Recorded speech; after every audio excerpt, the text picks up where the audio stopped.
All right. Good afternoon, good morning. It is really, really hot today. Today is July 30th, 2025. And earlier I saw it was like 100 degrees outside. So 35, 36 Celsius. And this is my grapes, my muscadine grapes, the Hall. And it actually grew pretty well in the past month. I think this irrigation system really helped it out. So I'm happy with that. It's getting consistent watering. I set it for every day at 4 a.m. and it waters for 3 hours. And then I have these half-gallon emitters. So I have two of them. This one's actually, when I space them, it's kind of far. This one's here. This one's a little bit over the drip line. And so half-gallon an hour. There's two of them, so it's a gallon an hour. Set up for 3 hours a day, so 3 gallons every day. But now I'm adjusting it, so I feel like the soil is maybe getting too wet. So I want to let it go on for 4 hours every 2 days. So at least it gives it some time for the soil to dry out. We don't like it to get too wet. But yeah, the grapes seem like they're doing a lot better than last month, because I mean, there's still a little of this curling and all that stuff, but there's a lot of growth. Like this branch is all new, this branch is all new, this is all new. And actually, you can see there's some new growth here. So these are all new tendrils and leaves. There's two. And then here, actually pretty much all the branches, but I don't want to pinch them off just yet, because once you pinch it, it stops the growth here. So say I were to like rip this off or pinch it, it'll stop the growth, and then it'll send the energy to the rest of the plant. But I don't know, I've had such a slow start this year. I planted them in, I think, April. Yeah, April. And this is the only thing I had, because last month I like cut off some lower branches too, and I should have just left it to grow as much as I can, trying to get it up to this wire so that it goes this way and this way. And unfortunately, I mean, fortunate and unfortunate, but they had grapes already,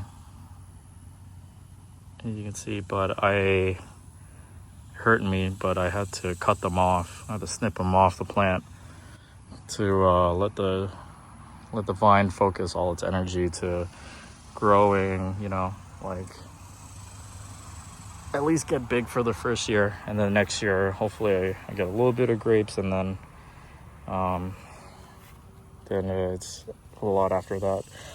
But so this is the trunk. Try to keep the trunk clean.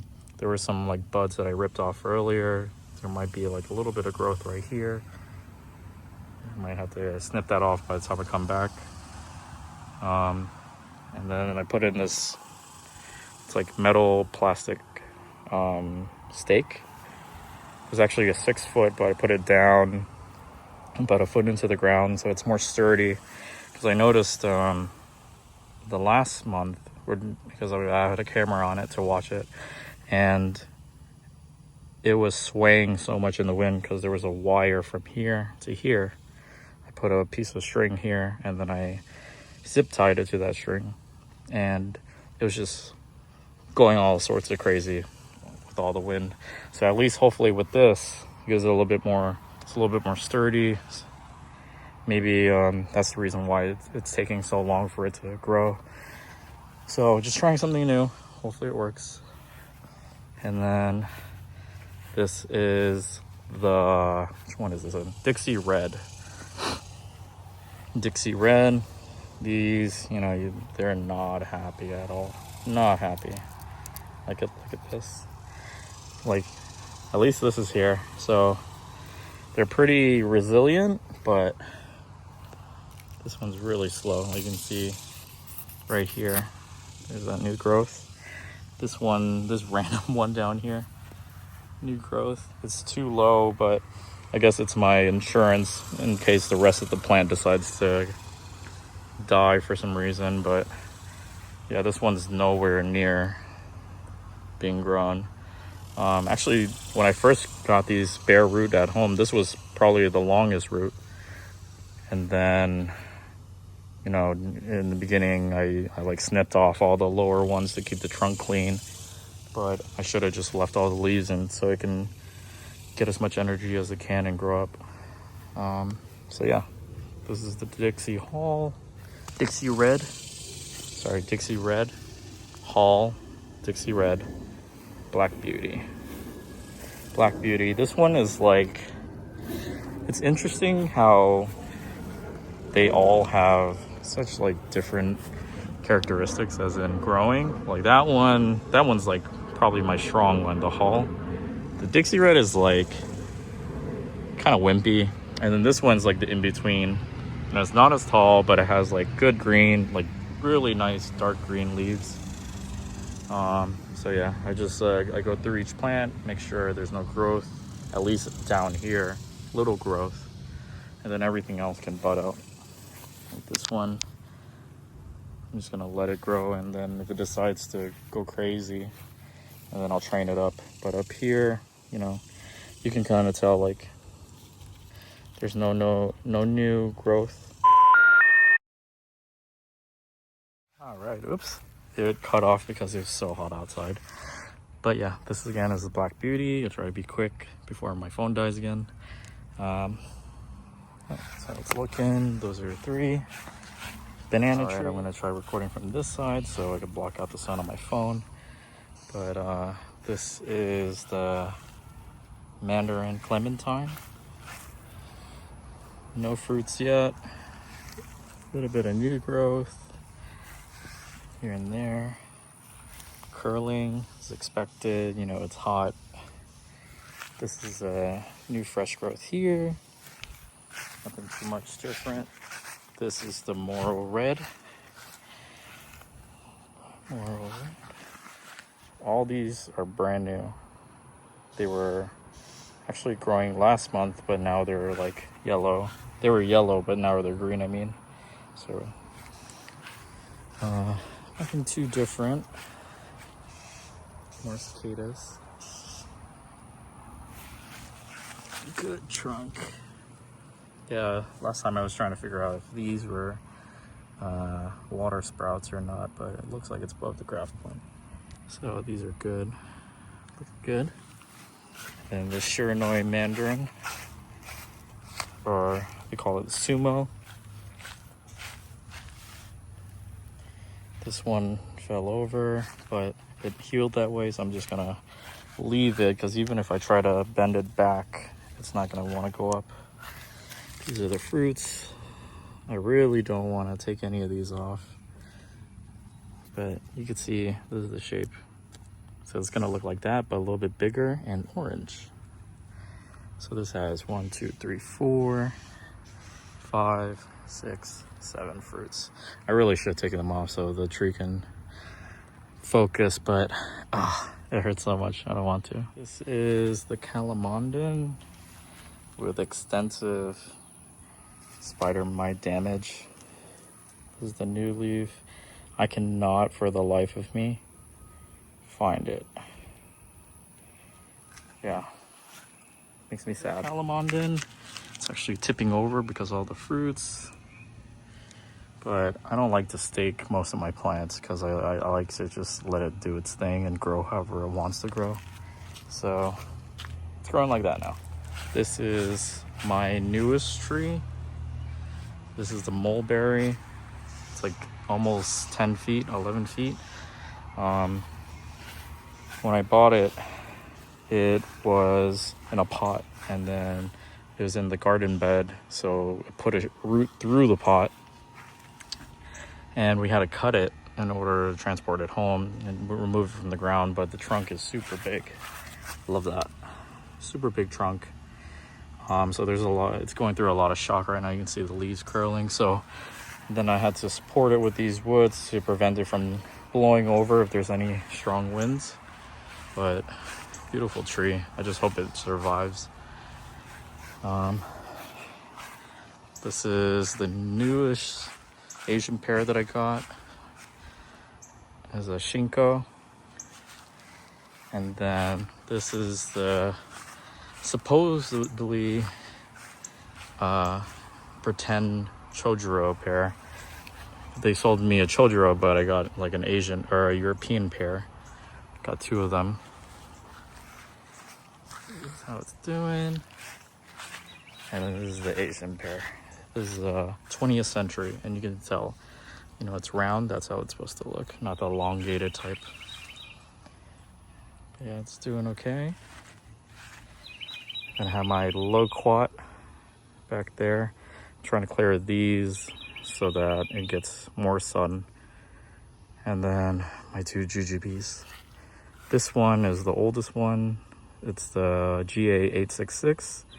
And this is the sugar cane. And my persimmons, these 2 persimmons. Let's go look at them before my phone overheats. So it's like kind of leaning over. I probably should stake this one up. We'll see. And then jujube, it is so much new green growth.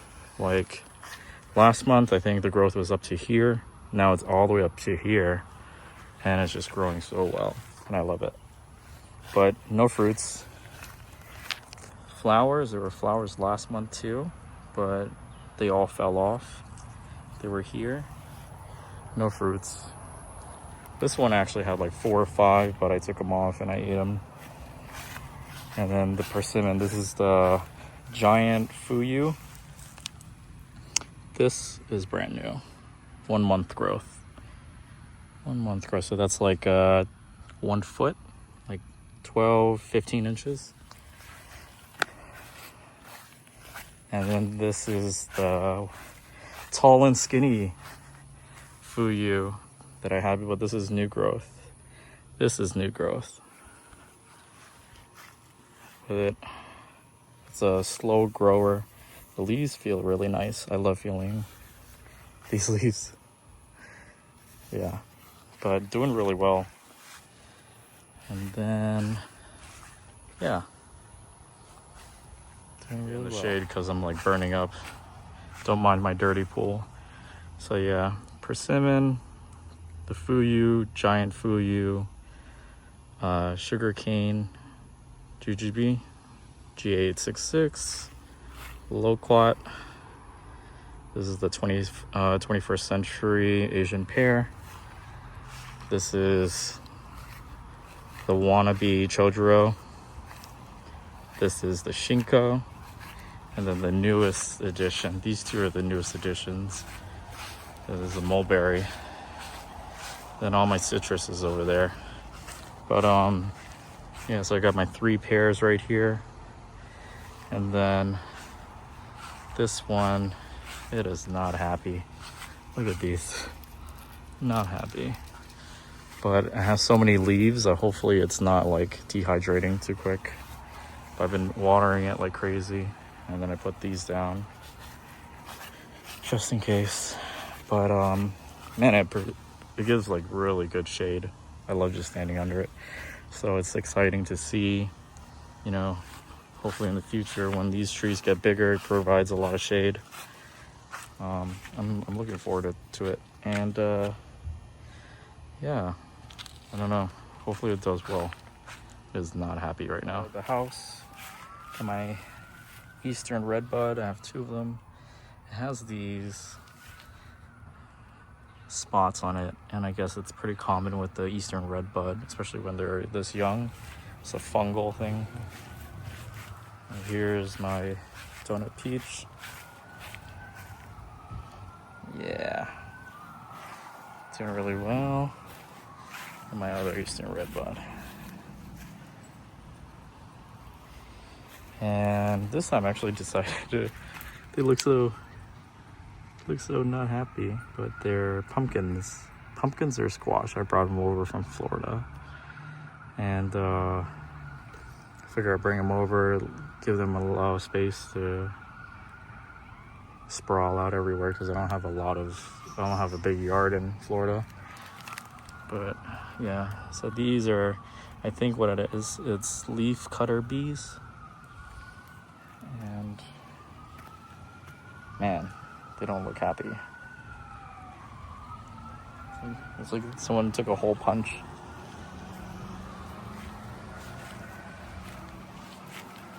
Yeah. So I actually was gonna get 2 more peaches.